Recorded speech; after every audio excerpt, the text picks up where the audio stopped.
SBA is the fuel for the small business economy that's going to drive us out of the economic turmoil of the pandemic. This season of the SBA Roadshow is sponsored by Ready Capital. I'm Dustin Baker. We're on a mission to build community through shared story. The road is calling. I'm gonna do some fun stuff, and you really ought to watch it because it's gonna be amazing, and all the cool kids are doing it. So join me on the SBA Roadshow.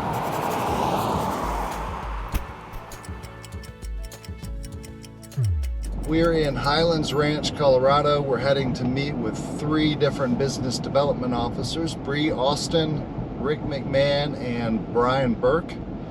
They all serve small businesses here, and they're all very good at what they do. So come along with me and make a few new friends. We're here on the veranda at Backcountry in Highlands Ranch, Colorado, and we're about to sit down with 3 of my favorite people, all SBA business development officers here in Denver, Colorado. We're gonna raise a glass, we're gonna have some fun, so join us. Cheers. Hi, I'm Brian Burke, and I'm a VP and BDO at Byline Bank here in Denver, Colorado. Hey, I'm Briana Austin, and I'm with Pacific Western Bank, and I'm an SBA BDO Vice President. Hi, I'm Rick McMann, and I'm an SBA BDO with Umpqua Bank here in Denver, Colorado, doing nationwide SBA lending.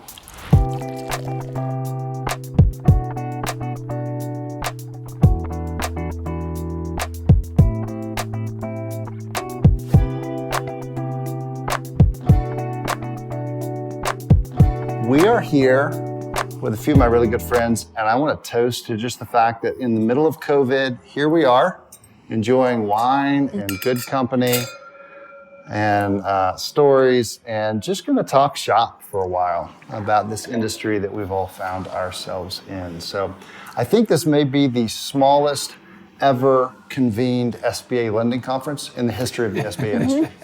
So real quick, I know we've introduced you guys in other places. Brian Burke, Byline Bank, Bree Austin, Pacific Western Bank, Rick McMann, Umpqua Bank. You guys are all business development officers in the SBA sector here in Denver. And it's been a pretty interesting year to be an SBA BDO. Yes. Yes, just a little. Amen. So that's kind of where I want to start, because it's interesting to sit with 3 people who do the same thing in the same market for 3 different banks, because your experiences are going to be really divergent. So I just want to throw the question out there about this year of the pandemic, this era that we've dealt with. How did your bank, and I'll just answer in whatever order you want, how did your bank deal with the pandemic, with PPP?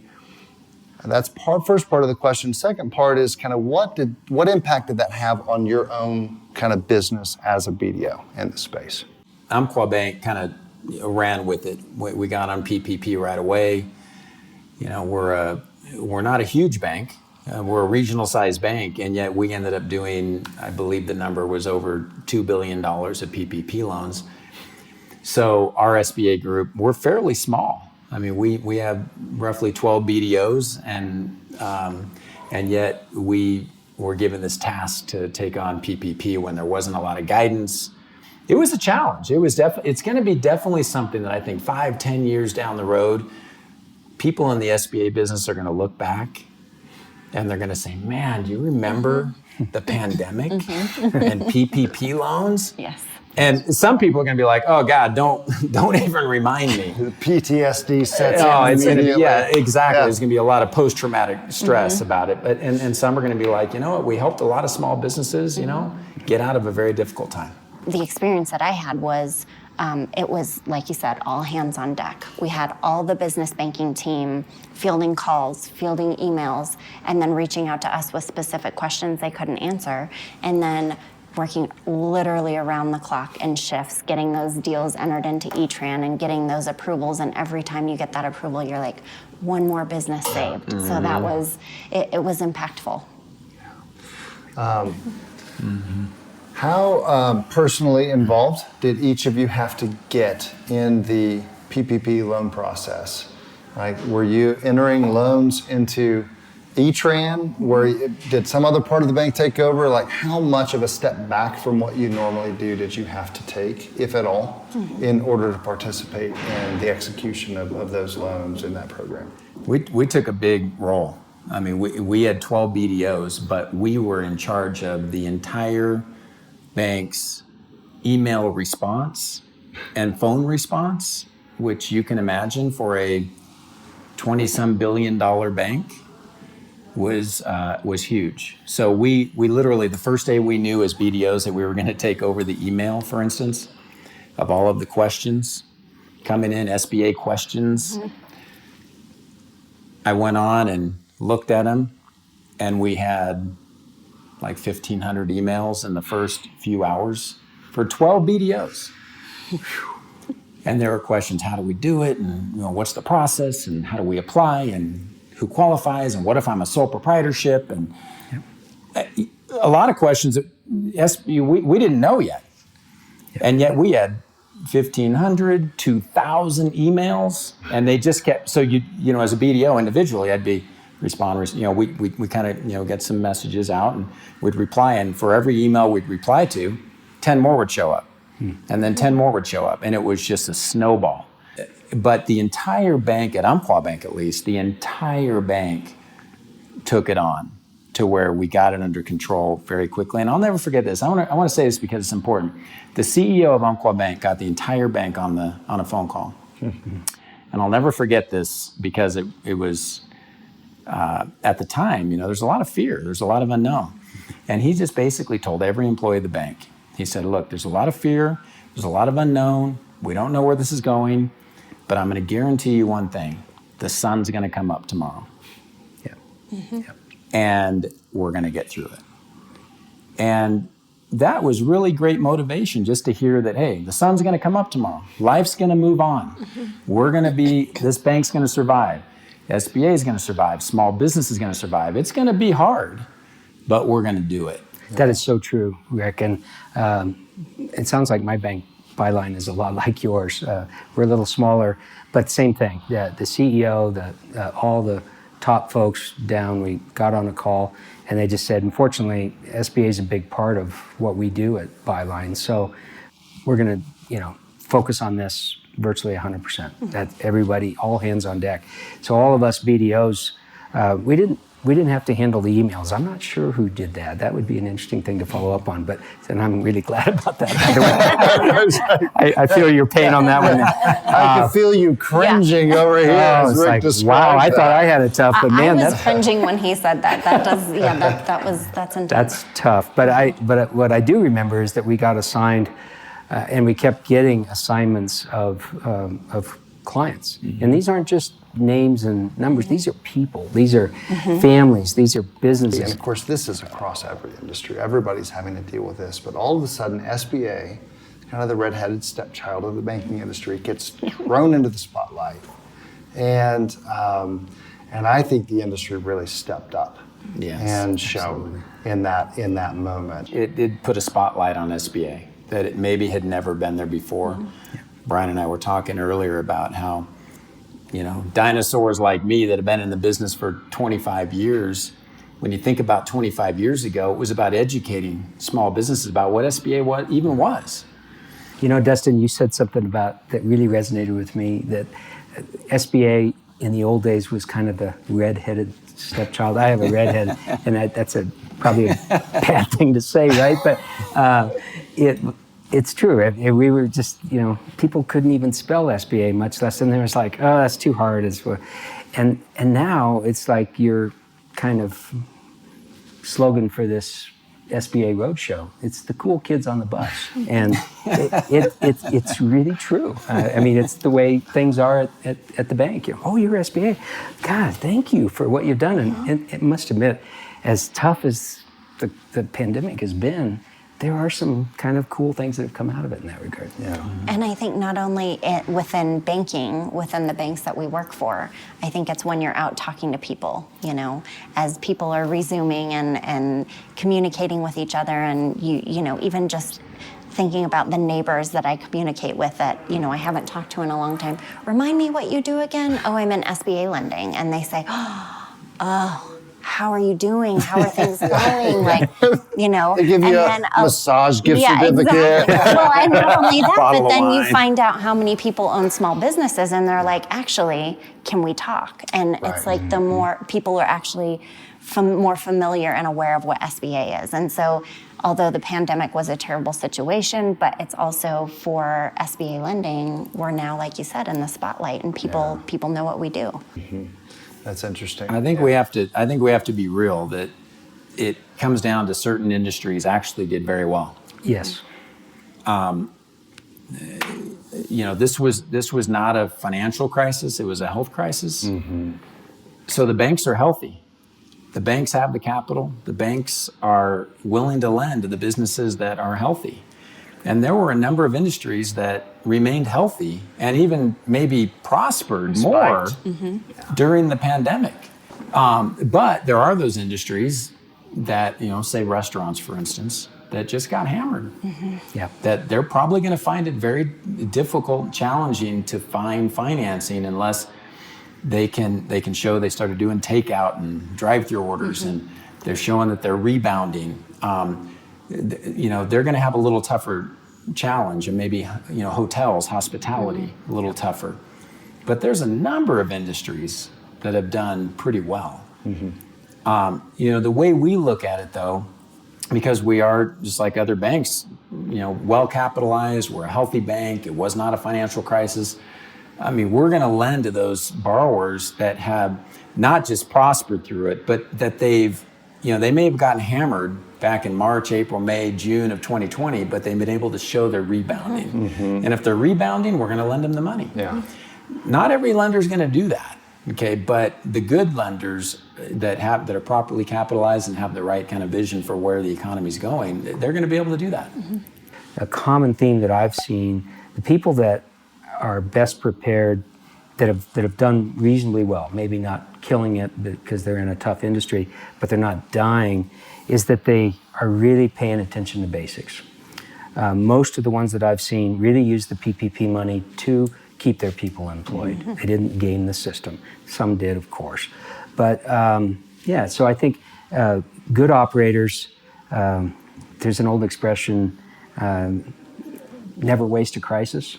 And I do think that the really good operators have adopted that, not in a cynical way, but in a really healthy way to protect their employees, protect their families, and the communities that they because we need them all to survive. That's what's so unique about this one. When you think about, if you've seen economic cycles up and down for the last 20, 30 years, there's been nothing like this. And it's really hard to gauge. It certainly seems like it's just going to come roaring back. If the virus is behind us, you know, we had fundamentally an extremely strong economy before it happened. Yes. And in some respects, even during the pandemic, as we've been talking, in certain industries, it's still been a strong economy. I mean, real estate's through the roof. And I mean, I traveled to Florida recently. I talked to people, friends and family in California. I'm here in Colorado. I hear about Oklahoma. I hear about my dad's in Montana. Real estate is going crazy everywhere. Yep. And so it's such a unique time in our economy, and small businesses are right in the mix of that, and us as lenders are right in the mix of that, where it's going to be really interesting to see where it comes out. But I'm bullish. I'm bullish that it's going to come out very strong. You know, it's funny, Rick, to hear you say, like, there's really not sort of an archetype for what we're dealing with.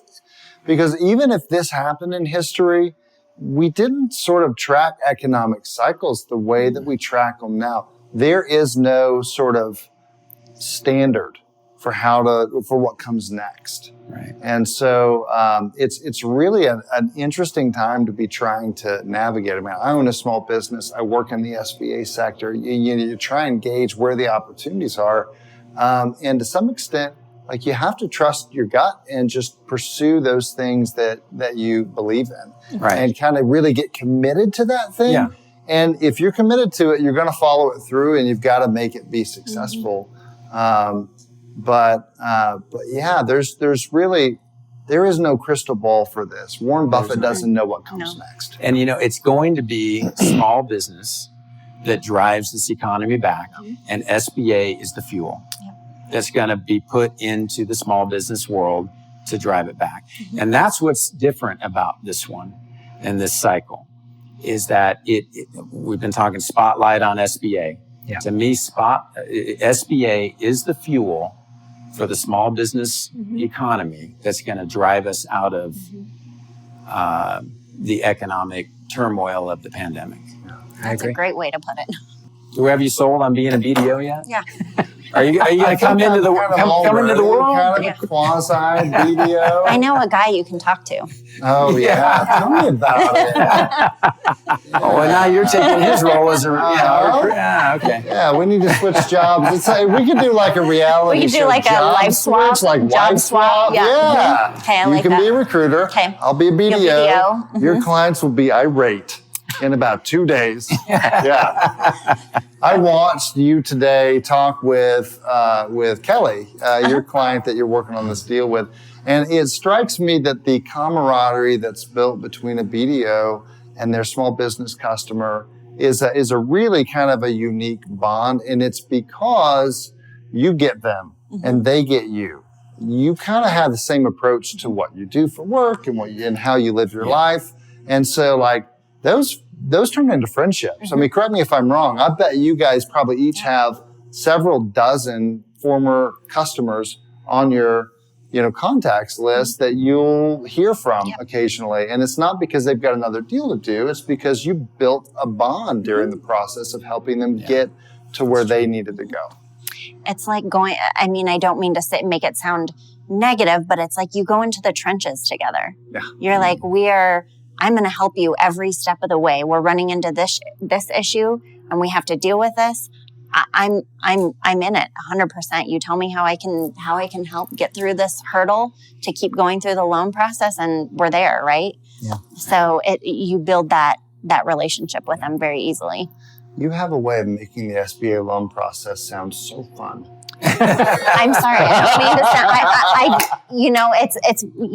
We have to set expectations with customers, so I don't like to make it sound like it's easy. We'll close in 30 days. It's not that. If there is one thing that you will take forward from this really chaotic, challenging year for good as you move forward, what is that lesson? What is that thing that you're taking away from this season of adversity for good?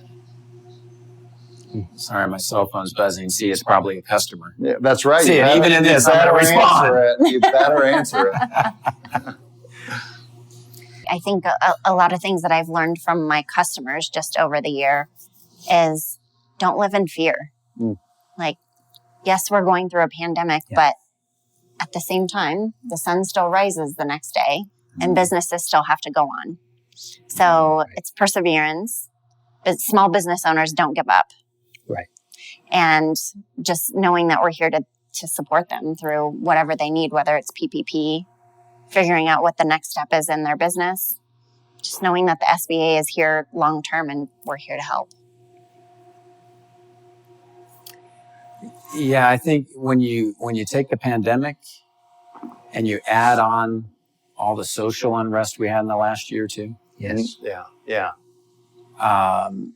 I think what you find is we all have to be in this together, whether it be in small business or in our world as human beings together. We all have to be in it together.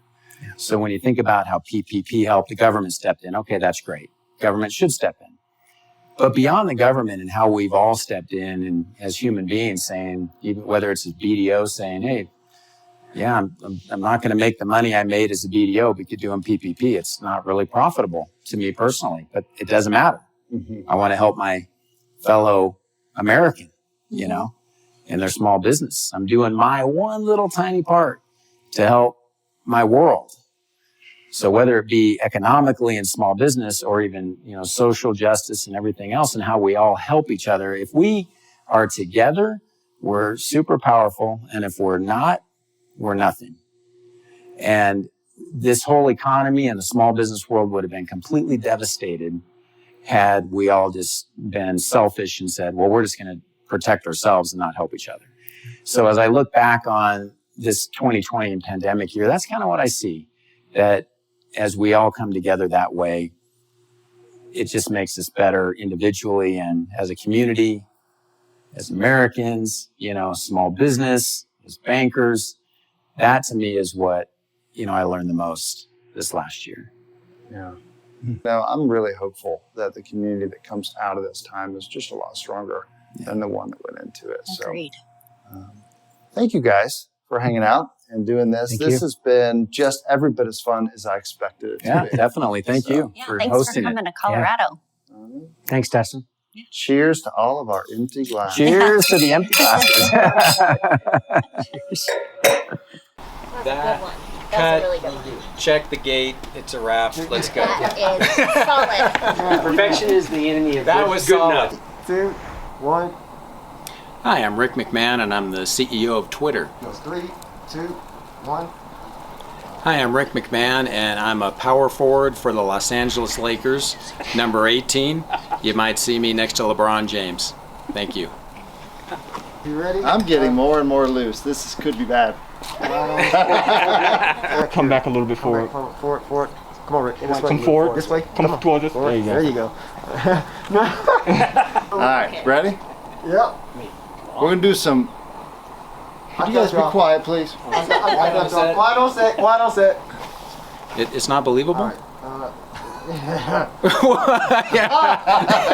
Do some fun stuff, and you really ought to come watch it because it's going to be amazing, and all the cool kids are doing it. So join me on the SBA Roadshow. Yes. Subscribe to our newsletter at sbaroadshow.com/subscribe to see where we'll be next.